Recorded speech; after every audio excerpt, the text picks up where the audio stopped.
বিতর্কিত এবং সোজা সাপটা মন্তব্য করার জন্য তাকে নিয়ে প্রায়ই অস্বস্তিতে পড়তে হয় দলকে। কয়েকদিন আগে বিধানসভার ফ্লোরে দাঁড়িয়ে বংশবৃদ্ধির পক্ষে সওয়াল করেও বিরোধীদের হাতে অস্ত্র তুলে দিয়েছিলেন তিনি। রাজ্যের সেই মন্ত্রী এবার বাংলাদেশের কট্টরপন্থী মৌলবাদীদের বিরুদ্ধে মুখ খুললেন।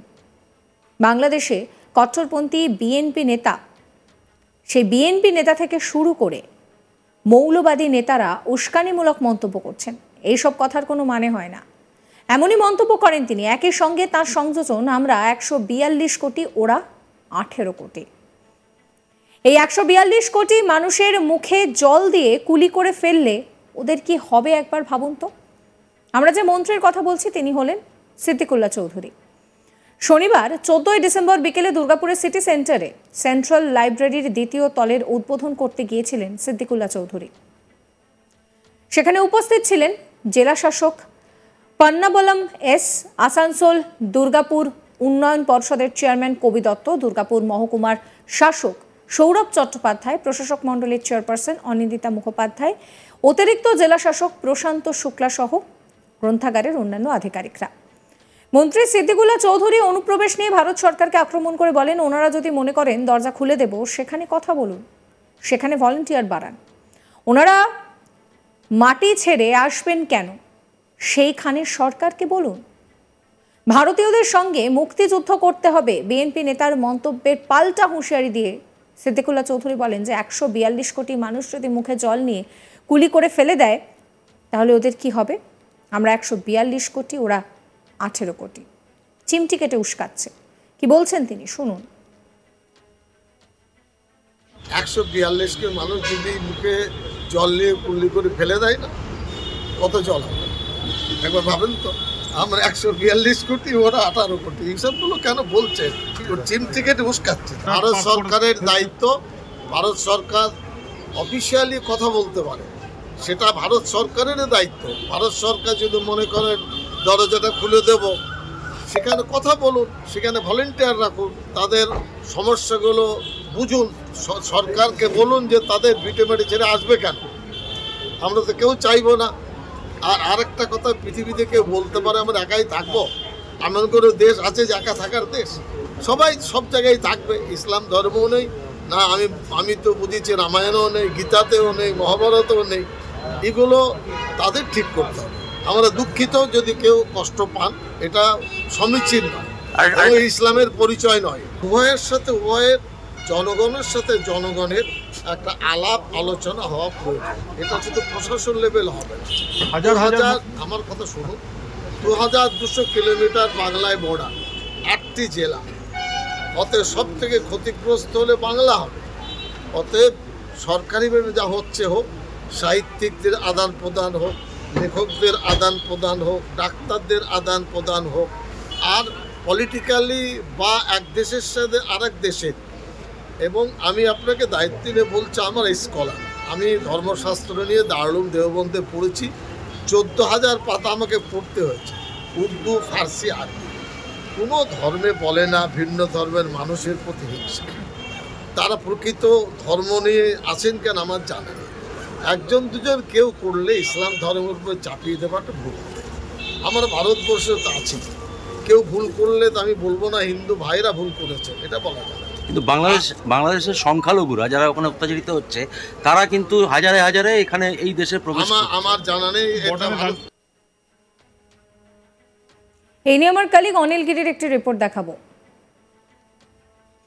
রাজ্যের গ্রন্থাগার মন্ত্রী সিদ্দিকুল্লাহ চৌধুরী দুর্গাপুরের সিটি সেন্টারে যে সেন্ট্রাল লাইব্রেরি রয়েছে তার নতুন ভবন উদ্বোধন করতে এসে তিনি মিডিয়াদের সঙ্গে কথা বলতে গিয়ে তিনি বলেন যে আমরা 142 কোটি আর তারা মাত্র 18 কোটি।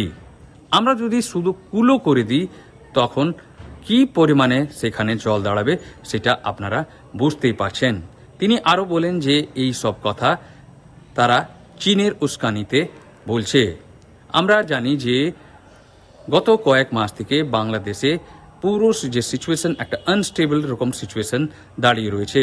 তারই মধ্যে বিএনপি নেতা আর যে বিভিন্ন সংগঠন নেতা মুক্তিযুদ্ধের কথা বলছে। তার প্রসঙ্গেই মিডিয়ারা সিদ্দিকুল্লাহ চৌধুরীকে প্রশ্ন করে, আর তারপরে তিনি বলেন যে আমরা 142 কোটি রয়েছি আর তারা মাত্র 18 কোটি। যদি শুধু আমরা কুলো করে দিই সেখানে কি পরিমাণে জল দাঁড়াবে সেটা আপনারা বুঝতেই পারছেন। তিনি আরও বলেন যে এই সব কথা তারা চীনের উস্কানিতে বলছে।